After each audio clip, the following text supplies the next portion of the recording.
नमस्कार.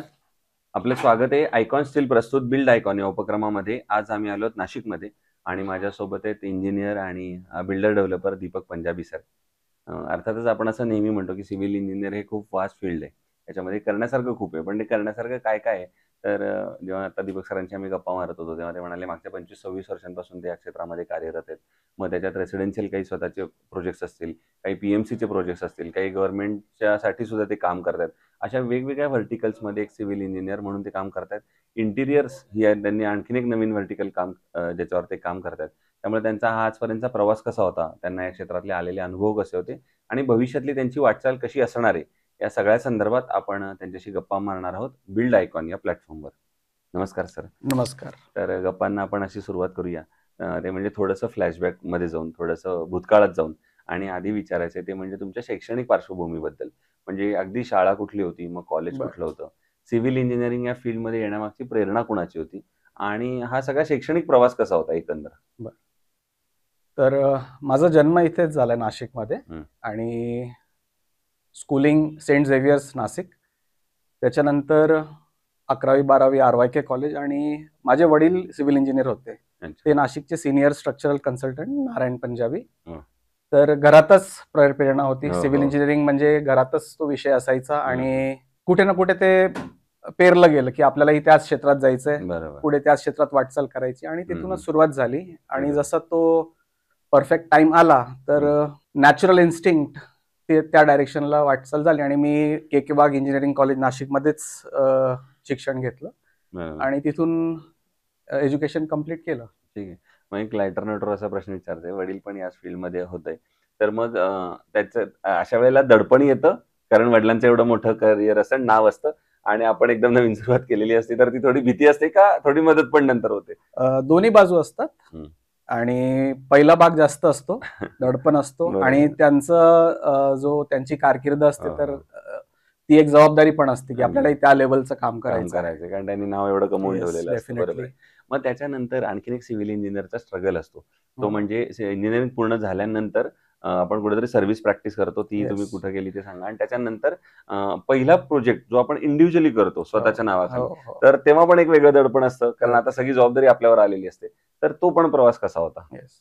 तर माझी सुरुवात इथे शापूरजी पालनजी कंपनीमध्ये झाली. अच्छा. शापूरजी पालनजी खूप मोठी हो, एक हो. इंडस्ट्रियल कन्स्ट्रक्शनमध्ये नाव असलेली कंपनी आहे आणि मी त्या कंपनीमध्ये जॉइन झालो हं. इमिजिएटली ग्रॅज्युएशन नंतर आणि तेव्हा नाशिकमध्ये महिंद्रा कंपनीचा स्कॉर्पिओ प्रोजेक्ट जस्ट लॉन्च झाला होता. तर तो कॉन्ट्रॅक्ट शापूरजीला मिळाला होता हं. आणि त्या प्रोजेक्टवर मला काम करायची संधी मिळाली ओके. आणि खूप चांगला अनुभव होता. म्हणजे नवीन फ्रेश इंजिनिअरसाठी एवढा मोठा प्रोजेक्ट त्यावर काम करण्याची अपॉर्च्युनिटी म्हणजे इट वॉज खूपच नक्कीच. अमेझिंग होता. हं. आणि तो प्रोजेक्ट करताना इतकं शिकायला मिळालं म्हणजे right from excavation, surveying, execution, new technology तर ते करता मला असं सांगता येईल की मी तिथे बऱ्यापैकी तयार झालो. हं, हं. आणि 2-1 वर्ष तिथे काम केल्यानंतर मग डे वन पासून मनात होतं की स्वतःचा काहीतरी बिझनेस करायचा आहे. तर मग मी तिथून बाहेर पडलो आणि मग स्वतःचं काम करायला सुरुवात केली. वाह! मग आता या क्षेत्रातल्या काही प्रश्नांकडे येऊया. त्यातला पहिला प्रश्न असा आहे, की तुम्ही या क्षेत्रात बघितलं असेल, अकुशल कामगारांचं प्रमाण या क्षेत्रामध्ये फार जास्त आहे आणि अशा लोकांबरोबर काम करणं कधी-कधी धोकादायक सुद्धा ठरू शकतं, त्यांना काही महत्त्वाची जबाबदारी चुकून दिली गेली तर. हो. तर तुम्ही मग ती काळजी कशी घेता? तुम्ही हँडल कसं करता हे लेबर मॅनेजमेंट? हा जो भाग आहे तो आमच्या फील्डचा अ, आहेच. त्याच्यामध्ये हं, तो प्रॉब्लेम म्हणा, कधी-कधी ते सोल्युशन पण असतं, हो. की याच लोकांवर आपण डिपेंडंट असतो आणि त्यांना ते काम देणं पण गरजेचं असतं. तर त्याला बरोबर. मॉनिटरिंग हाच एक पर्याय आहे. बरोबर. आपल्या स्टाफला ट्रेन करणे, आपल्या आपलं स्वतःचं त्याच्यावरती लक्ष ठेवणे, हं. हाच एक त्याला सोल्युशन आहे आणि ते आम्ही बऱ्यापैकी आता इतके वर्ष झाले तर हळू माणूस काम करता काही धडे शिकत जातो. तसं आम्ही पण शिकत सगळंच गेलो गेलं. आणि ते बरं. आता बऱ्यापैकी सॉर्टेड आहे. वाह! दुसरं रेसिडेन्शियलमध्ये आपण पी-एम-सीमध्ये तुम्ही म्हणाल त्याप्रमाणे काम करतो. त्याच्यात एक बऱ्याचदा तुम्ही कस्टमरकडनं वाक्य कायम ऐकलं असेल, की आमचं हं. बजेट थोडं कमी आहे आणि आता एवढ्याच बजेटमध्ये आम्हाला हे सगळं करून द्या. आणि एक इंजिनिअर म्हणून अर्थातच तुम्हाला वाटत असतं, की चांगल्या दर्जेदार आपण एक बांधकाम येस. करावं, की जे पुढचे 60-70 वर्ष टिकेल. तर करेक्ट. मग अशा वेळेला क्वालिटी आणि बजेट या दोन्हीचं तुम्ही बॅलन्स कसं करता? क्वालिटी आणि बजेटचं बॅलन्स करणं फार गरजेचं आहे, पण क्वालिटी कॉम्प्रोमाइज करायला नको असं मला वाटतं. जर बजेट नसेल तर आम्ही क्लायंटला इन्सिस्ट करतो की तुम्ही काही डिसिशन्स चेंज करा, डिझाईनमध्ये काही चेंज करा आणि मे बी तुम्ही काही कामं फेज वाईज करा, पण क्वालिटीमध्ये कॉम्प्रोमाइज करू नका, हे आमचा सल्ला असतो. बरोबर. आणि जर तरी कोणी इन्सिस्ट केलं तर आम्ही तिथे त्यांना बाय बाय करून ते काम सोडायचंच हो. हे बरं. ठेवतो. दुसरं गव्हर्नमेंटच्या पण काही स्पेशल प्रोजेक्ट्सवर तुम्ही काम करताय. थोडे जे स्पेशलाइज्ड आहेत सिव्हिल इंजिनिअरिंग मधले, Correct. तर त्याबद्दल पण तुम्ही सांगा. मुंबई मेट्रो आणि त्याच्यासाठी काही अँसिलरी कामं असतात, जसं की हाय टेन्शन टॉवर्स त्याला कुठे इंटरसेक्ट होतात, तर त्याला त्या लाईन्स शिफ्ट कराव्या लागतात. हं, हं.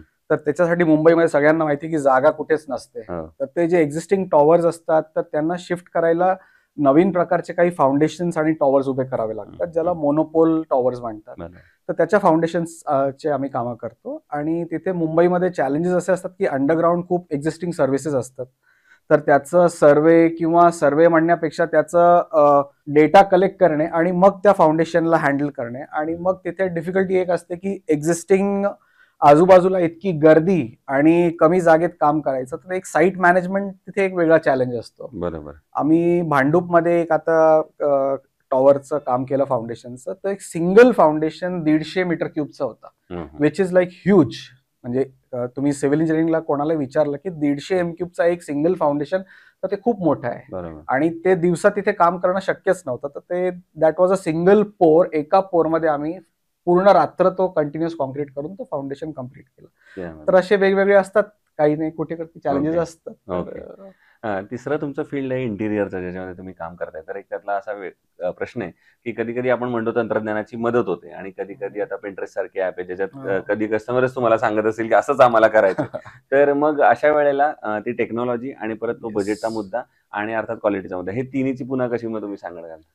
येस, Pinterest एक ॲडव्हांटेज आहे आणि काही प्रमाणात ते डिसएडव्हांटेज पण आहे. हं, हं. तर लोकांना ते खूप गोष्टी बघायला मिळतात आणि हं. त्यांच्या डोक्यात ते तसे आयडियाज येतात. पण बरोबर. ते समजून घ्यायला पाहिजे की ते आपल्यासाठी सुटेबल आहे की नाही. हं, हं. आणि आमचा पहिला प्रयत्न असतो की आम्ही कस्टमर्सला एज्युकेट करतो. हं. त्यांना त्याचे प्रोज अँड कॉन्स दोन्ही सांगतो आणि बरोबर. त्याच्यानंतर काहीतरी मार्ग काढून तिथून पुढे जायचं असतं. बरोबर. आता एक जरा वेगळा प्रश्न आहे या सगळ्यापेक्षा. तो आहे की तुम्ही मूळचे इथले आहात. आता इथे इंजिनिअर म्हणून पण काम करताय. तर नाशिक जिल्ह्याच्या विकासाचं व्हिजन एक इंजिनिअर म्हणून जर तुम्हाला विचारलं, तर तुमच्या डोळ्यासमोर कुठले मुद्दे किंवा कुठली क्षेत्र येतात, ज्या क्षेत्रावर आता प्रशासनानं काम करण्याची गरज आहे, असं तुम्हाला वाटतं? येस. इन्फ्रास्ट्रक्चरचा जो मुद्दा आहे ना, तो खूप महत्वाचा आहे आणि आपण आता इतकी प्रायव्हेट जी डेव्हलपमेंट बघतोय ती खूप वाढली आणि त्या प्रपोर्शनेटली इन्फ्रास्ट्रक्चर वाढत नाहीये. हं, हं. मेनली आपण बघतो की आपण इन्फ्रास्ट्रक्चरवर खर्च करतोय, पण त्याचं प्रॉपर प्लॅनिंग होत नाहीये. म्हणजे बरोबर. रोड्स बनताय, पण त्याच्या साईडचे ड्रेनेजेस प्लॅन होत नाही. तर हं, रस्त्यावर पाणी साचतं. त्याच्यामुळे रस्ते परत खराब होतात आणि एकच रस्ता आपण वारंवार बनवत असतो. तर हे चुकीचं आहे. तर लॉंग टर्म व्हिजन पाहिजे. त्या कामाचा जो काय तो A to Z प्लॅन झाला पाहिजे. त्याचे सर्व्हिसेस, अलाइड सर्व्हिसेसचा विचार केला गेला पाहिजे आणि त्यालाच आपण इंजिनिअरिंग म्हणू शकतो. बरोबर. अदरवाईज तर आपण जे करतोय ते वेस्ट ऑफ मनी बोलावं लागेल. नक्कीच. पण मग अशा वेळेला प्रशासनानं काय पावलं उचलली पाहिजेत हे चांगलं इन्फ्रास्ट्रक्चर इथं डेव्हलप होण्यासाठी? अ, चांगल्या लोकांना, चांगल्या कन्सल्टंटला त्यांनी अपॉइंट केलं पाहिजे. त्यांचे स्वतःचे काही आयडियाज असतील ते त्यांच्याबरोबर शेअर केले पाहिजे आणि वेल प्लॅन्ड पद्धतीने, थोडंसं ओपन माइंडेड पद्धतीने काम केलं पाहिजे. जे काही चाललंय तेच चालू द्यायचं हे चुकीचं आहे. बरोबर. तर तो बदल आला पाहिजे. आला पाहिजे. दुसरा आणखीन एक कन्स्ट्रक्शनमध्ये स्टील हा अतिशय महत्त्वाचा घटक आहे. तर मग स्टील सिलेक्शन करताना तुम्ही काय पॅरामीटर्स किंवा काय गुणवैशिष्ट्य बघता स्टीलमधली? स्टीलचे जे काही IS कोडनी ठरवून दिलेले पॅरामीटर्स आहेत तर आम्ही बघतोच. सेकंडली आम्ही वर्षानुवर्ष काम करत असताना काही ब्रँड्सचे आमचे जे काही मागचे अनुभव असतात ना, तर त्या पद्धतीने आम्ही आमचं फिल्ट्रेशन आणि सॉर्टिंग करत जा असतो की हे वापरायचं, हे नाही वापरायचं आणि त्याचे टाइम टू टाइम आम्ही टेस्ट रिपोर्ट्स वगैरे बघत असतो. त्याप्रमाणे आम्ही करत असतो. आयकॉन स्टील यापूर्वी कधी कुठल्या प्रोजेक्टवर वापरलं होतं का? हो, बऱ्याच प्रोजेक्ट वापरला आहे. तर मग कसा आहे अनुभव तुमचा सर्व्हिस म्हणून, डिलिव्हरी, अवेलेबिलिटी? सर्व्हिस आणि डिलिव्हरी तर अमेझिंग आहे कारण आमचे जे नाशिकचे जे डीलर्स आहेत ते बऱ्यापैकी त्याचं रेडी स्टॉक पण ठेवतात आणि मे बी आता कनेक्टिव्हिटीज इतक्या चांगल्या झाल्यात की ते अवेलेबिलिटीचा इश्यू आता राहत नाही. तर ते येऊन जातं वेळेवर मटेरियल. बरोबर. आता एक अवघड प्रश्न असा आहे की आता एवढे प्रोजेक्ट्स केल्यानंतर शेकडो प्रोजेक्ट केलेत. तर त्यातला एकच प्रोजेक्ट जर निवडायची वेळ आली की जो तुमचा आयकॉनिक प्रोजेक्ट आहे, जो कायम आठवणीत राहील, जो करताना आनंद समाधान जास्त मिळालं, तर असा प्रोजेक्ट कुठला आणि त्याचं वैशिष्ट्य काय? मी ओझर गावात एक सुपर मार्केटचं काम केलं होतं. हम्म. वाघ सुपर मार्केट नाव होतं त्याचं. अच्छा. तर तिथे एक चॅलेंज असं होतं की ते एक्झिस्टिंग सुपर मार्केट त्यांचं होतं, ग्राउंड फ्लोर स्ट्रक्चर होतं आणि नवीन मार्केट त्यांचं 4 मजली करायचं होतं. पण ते चॅलेंज वॉज की एक्झिस्टिंग मार्केट बंद न करता ते काम करायचं. हो. तर ते एक खूप इंटरेस्टिंग प्रोजेक्ट आम्ही केलं. त्यांचं मार्केट बंद न करता एक्झिस्टिंग त्यांचा धंदा तसाच सुरू असताना आम्ही हम्म. 1 बाय 1 फाउंडेशन्स करत गेलो आणि ग्राउंड फ्लोर तसाच इंटॅक्ट ठेवून त्याच्यावरती आम्ही 4 मजली ती बिल्डिंग उभी केली. तर तो एक कायम आठवणीत राहील. आठवणीत राहील. किंवा असा एखादा प्रोजेक्ट जो करताना त्याच्यात काही अडचणी आल्या, आव्हानं आली आणि त्या आव्हानावर तुम्ही कशी मात केलीत, असा एखादा प्रसंग? त्याच्यातही त्याचाच नंबर येईल. अच्छा. कारण तिथेही तसंच होतं की दिवसा त्यांचा बिझनेस रन होतोय, रात्री आम्हाला काम करायचं आहे. हो. बरं ते सुपर मार्केट म्हटलं की त्याच्यामध्ये फूड आयटम्स, त्याचं हायजीन, हो. त्याची क्लेनलीनेस ते सगळं मॅनेज करणं आणि त्याच्यात कन्स्ट्रक्शन म्हटलं की डस्ट येतेच. बरोबर. तर ते सगळे चॅलेंजेस फेस करत करत आम्ही ते ते काम काम केलं. ओके. आणि आता अगदी शेवटचा प्रश्न ते म्हणजे या क्षेत्रामध्ये तेवढा तुमचा अनुभव आहे ऑलमोस्ट 25-26 वर्षाचा. तेवढ्या वर्षाची जी नवीन तरुण इंजिनियर्स येतात ताज्या नावाचे, तर त्यांना तुम्ही काय सल्ला द्याल या क्षेत्रात येण्यापूर्वी?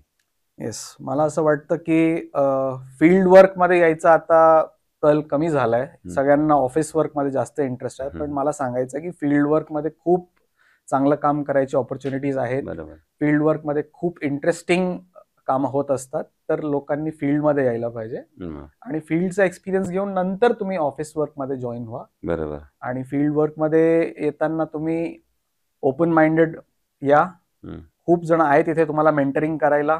आम्ही आहोत आणि टुगेदर आपण खूप चांगलं काम करू शकतो. त्यामध्ये तर ते इंजिनियर दीपक पंजाबी सर आणि त्यांनी सांगितलं त्याप्रमाणे असे सिनियर तुम्हाला गायडन्स देण्यासाठी कायमच आहेत आणि together will build a nation. काही बोला, कारण हे क्षेत्र असं आहे की अगदी तालुका पातळीपासून ते मोठ्या देशातल्या सर्वोत्तम मोठ्या प्रोजेक्ट्स पर्यंत इंजिनियर्सच हे काम करत असतात आणि देश उभारणीचं काम आहे. आणि अर्थातच हे फील्ड प्रॅक्टिकल आहे. कायम याच्यात साईटवर जावं लागणार. त्यामुळे जास्तीत जास्त प्रॅक्टिकल अनुभव घ्या. थेरॉटिकल अनुभव तर तुम्ही आधी अकॅडमिक्समध्ये घेतलेला असतो आणि पुढेही तुम्ही तो घेऊ शकता. पुन्हा एकदा सर आपल्या मनापासून आभार की तुम्ही आलात आणि भविष्यात सुद्धा असेच उत्तम उत्तम आयकॉनिक प्रोजेक्ट तुमच्या हातून घडावेत याच आयकॉन स्टील तर्फे मनपूर्वक शुभेच्छा. थँक्यू.